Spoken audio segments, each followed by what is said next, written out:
มานอนเฝ้าเข่าจุนเจ้าคันมึงบ่อยากมึงก็ป้าให้เขากินมีเอ้ยมึงสินอนเผาเห็นยังพวกเขาอยากละอยากน่ะก็บ่อยากมึงก็ป้าให้เขากินสินอนเผาอยู่บัดมือนี่โอ้ยเนาะจังเมนว่าเด้มึงกับป้าให้ตัวอื่นเขากิน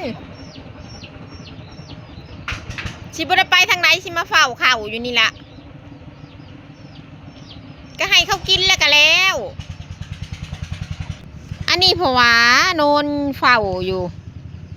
บ่อยากก็ให้ตัวอื่นกิน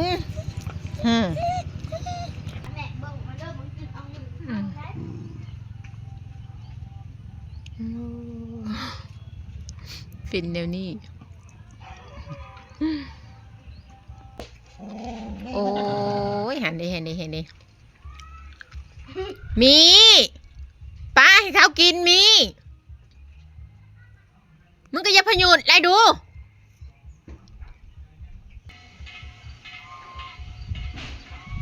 ว่ามี